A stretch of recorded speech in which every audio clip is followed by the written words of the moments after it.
La sagesse bantou, la cosmogonie bantou. Nous allons parler qu'est-ce que la sagesse du bantou. Sa sagesse, c'est la vue pénétrante de la nature des êtres, des forces. La vraie sagesse est la connaissance ontologique. La sagesse par excellence est donc Dieu. Chez le peuple bantou, c'est ce que vous êtes en train d'écouter. C'est ce qui se passait avant. C'est comme ça le peuple bantou entreprenait sa vie. Nos ancêtres savaient précisément la sagesse par excellence est donc Dieu. Qui connaît tous les êtres, qui pénètre la nature et la qualité de leur énergie. Il est la force qui possède l'énergie de soi-même et qui est le moteur de toutes les autres forces. Il connaît toutes les forces. Il sait leur ordonnancement, leur dépendance, leur potentiel et leur activité réciproque. Il connaît par conséquent la cause de tout événement. Viji Iyukele, Dieu le sait.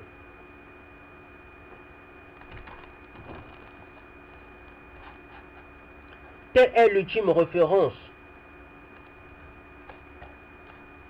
des Baluba en face de tout problème insoluble, devant tout malheur inéluctable, et chaque fois que la sagesse humaine est prise à court de raison, en justice, lorsque toutes les présomptions humaines concourent pour accabler un innocent démuni de preuves, celui-ci protestera Viti Iyukele. Viti Iyukele, Dieu le sait. Dieu qui connaît tout événement et l'homme même dans l'intimité de l'être. C'est mon innocence. Lorsque les mangas, les fortifiants magiques de l'être échouent, le faiseur de remèdes dira Vidie Yakoma.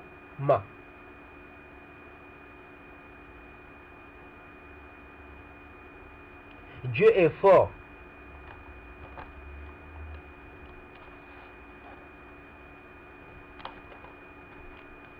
Ce qui signifie il est plus puissant que mes remèdes.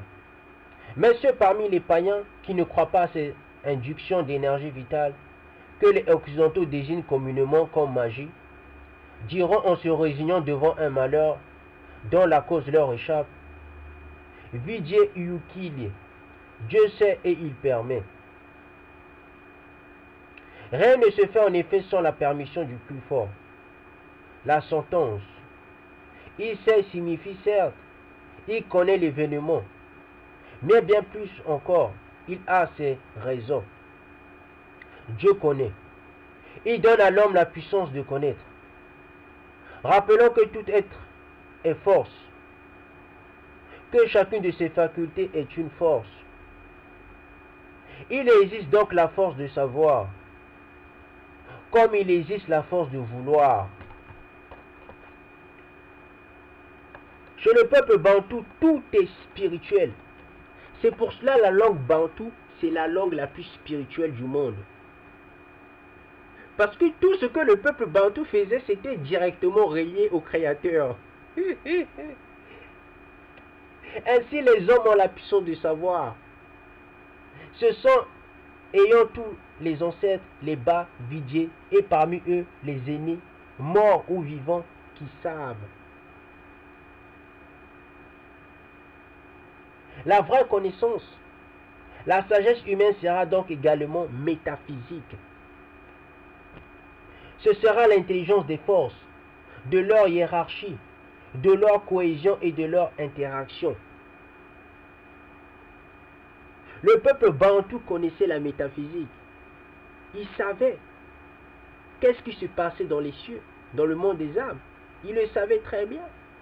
Le peuple bantou était métaphysique, était hyperphysique.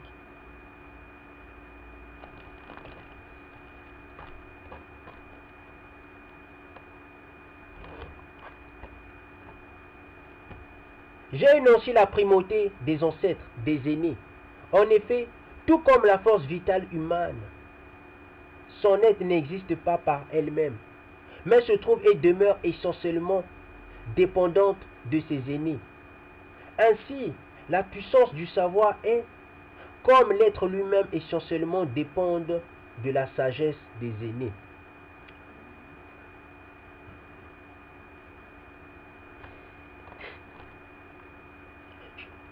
L'aîné est quelque chose de respectueux chez le peuple bantou. On respecte beaucoup l'aîné. Combien de fois dans un village, lorsqu'on veut interroger les Noirs au sujet d'un événement, d'un procès, d'une coutume, ne s'attire-t-on pas à la réponse? Nous les jeunes, nous ne savons pas. Ceux qui savent, ce sont les vieux. Or cela se passe même lorsqu'il s'agit de choses que selon nous, ils savent pertinemment. Cependant, dans leur idée, ils ne savent pas, parce qu'ils sont jeunes, parce qu'ils ne savent pas d'eux-mêmes ou par eux-mêmes. Ontologiquement et juridiquement, les anciens qui ont l'ascendant sur eux sont les seuls à savoir pleinement.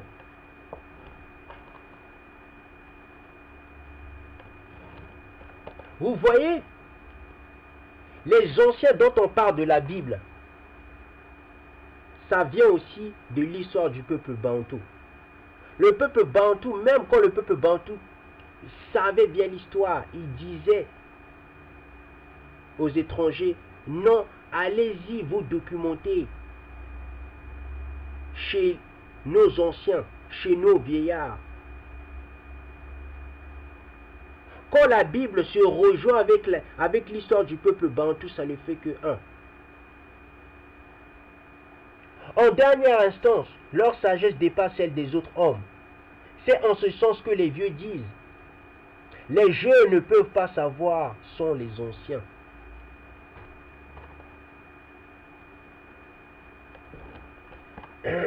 Si ce n'était pas, les anciens disent encore les noirs, si les jeunes étaient laissés à eux-mêmes, le village tournerait à rien. Les jeunes ne sauraient plus comment vivre.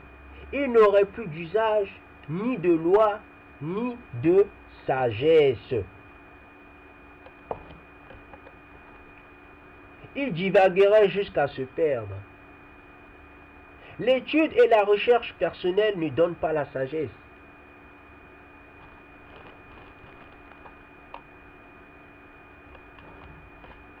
On peut apprendre à lire, à écrire, à calculer. On peut apprendre à conduire une automobile. On peut apprendre un métier. Mais tout cela n'a rien de commun avec la sagesse.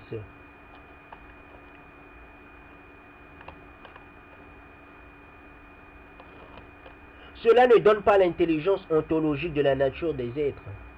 Ce sont aussi de talents et d'habiletés ingénieuses, mais qui demeurent loin en deçà de la sagesse.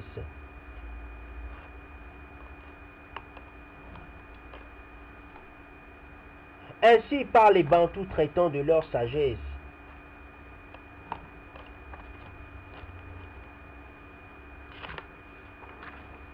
Du système de critériologie. La métaphysique ou science des forces est à la portée de tout Bantou. La philosophie des forces est une conception de la vie. Il est possible qu'elle ait été inventée pour justifier un comportement déterminé, ou qu'une acceptation de la nature ait conditionné ce comportement. Toujours est-il qu'actuellement elle informe étroitement toute la vie des Bantous. Elle explique les mobiles humains, raisonnables de toutes les coutumes Bantous. Elle livre les normes de la conservation et de l'expansion de la personne. Ceci ne veut pas dire que chaque indigène est à même de décliner les 10 vérités cardinales de sa philosophie. Mais il n'en est pas moins vrai que le Muntu omet d'orienter sa vie suivant les antiques normes de la sagesse bantou.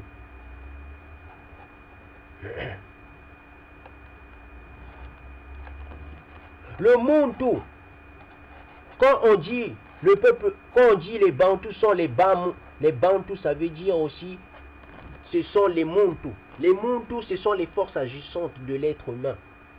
C'est l'esprit de l'être humain. C'est pour cela qu'on appelle le peuple bantou les Bantous. Ça veut dire les êtres aussi spirituels. Les Bantous. Muntu veut pas dire homme. Muntu veut dire la force agissante de Dieu. Ou bien la force agissante de l'esprit.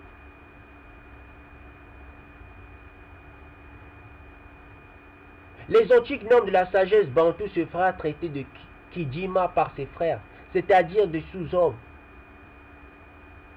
Homme à l'esprit insuffisant pour compter comme Muntu.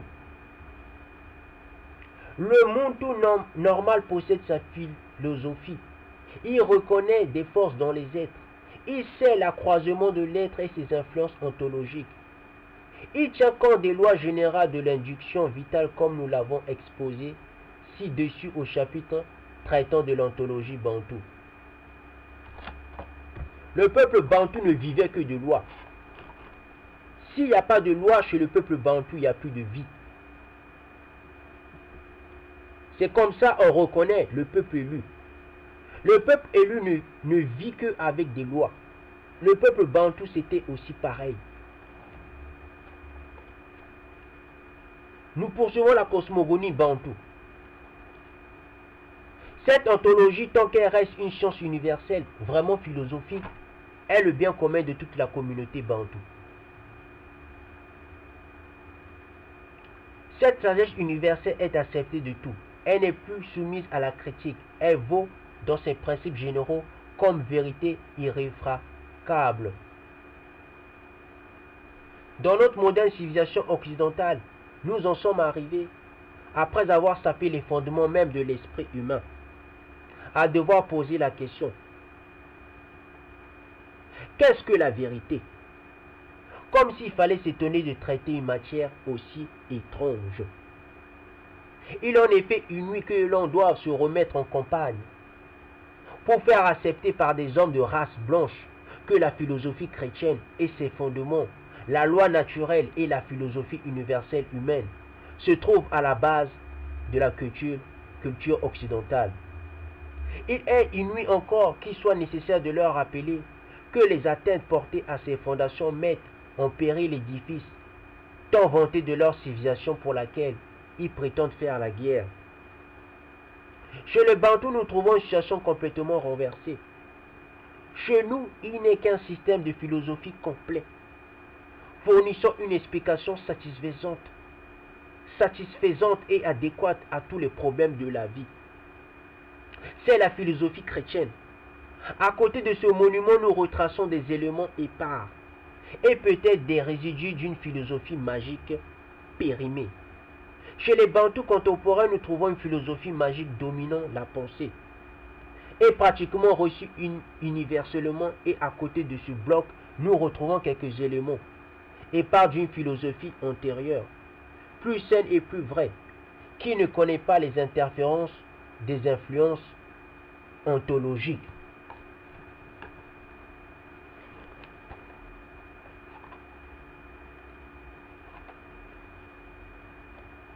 Chez le peuple bantou, sa philosophie était basée dans le cœur.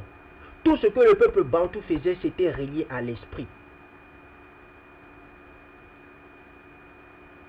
C'est pour cela que quand les Européens sont venus voir le peuple bantou, ceux qui ne pratiquaient pas le vaudou, ceux qui ne pratiquaient pas le culte des ancêtres, ils avaient compris ce peuple-là, c'est le peuple élu, c'est le peuple de Dieu. Pourquoi? Parce que selon leurs écrits, ils disent la philosophie du peuple bantou est la philosophie antérieure, plus saine et plus vraie.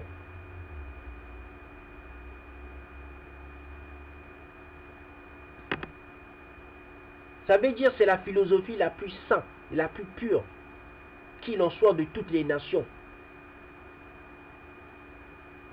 Régner la philosophie du peuple bantou, régner la sagesse du peuple bantou, c'est régner même Dieu.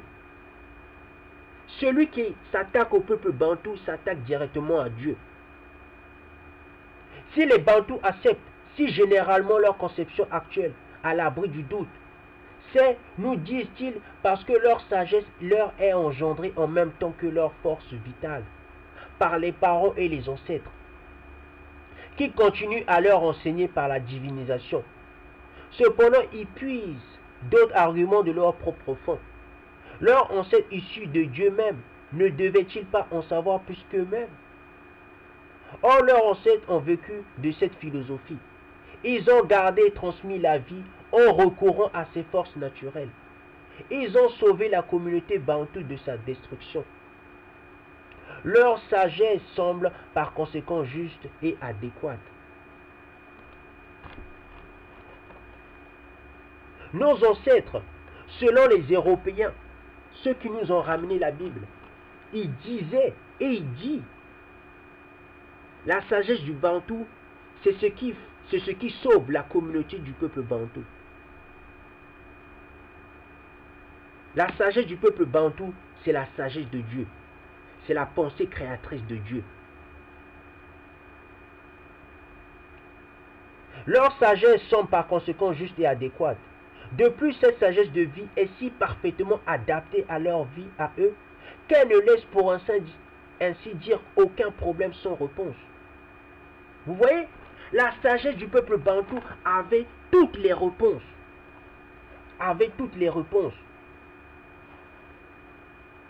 La sagesse du peuple bantou avait toutes les réponses.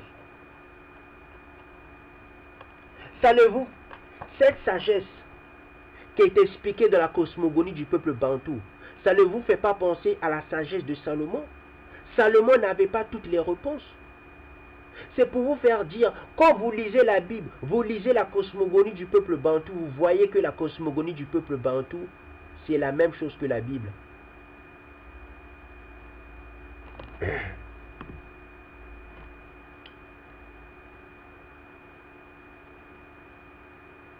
Qu'elle offre un remède pour toute éventualité. Pour les Bantous, ceci ajoute une preuve de fondement réaliste de leur philosophie. Ainsi que le disait M. Leroy, dans la religion des primitifs, le Noir se voit constamment en lutte avec les forces de la nature, qui l'entourent et sort de cette lutte tantôt vainqueur. Il constate chaque jour des forces cachées des plantes et des herbes. Pour les primitifs, ceci constitue des éléments de preuve suffisant de la validité de leur philosophie des forces et de la conception des êtres en tant que force. De voir que les forces naturelles sont tantôt agissantes et tantôt inefficaces. C'est pour cela qu'il écrit dans la Bible, Dieu parle tantôt d'une manière, tantôt d'une autre. On ne point garde. On ne fait pas attention à ce que Dieu parle. C'est écrit dans la Bible, c'est écrit dans le livre de Job. C'est écrit même dans les livres des psaumes. Dieu parle tantôt d'une manière, tantôt d'une autre. On ne point garde. Et nous retrouvons aussi cette phrase, ou bien on peut dire cette idée, dans la cosmogonie du peuple bantou.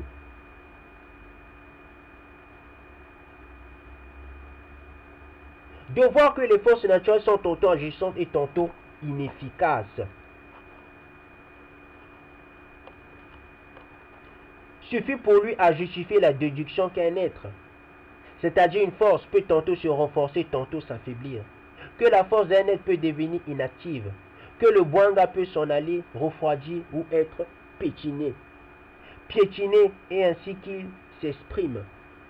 Ainsi donc la critériologie des Bantous repose sur une évidence externe.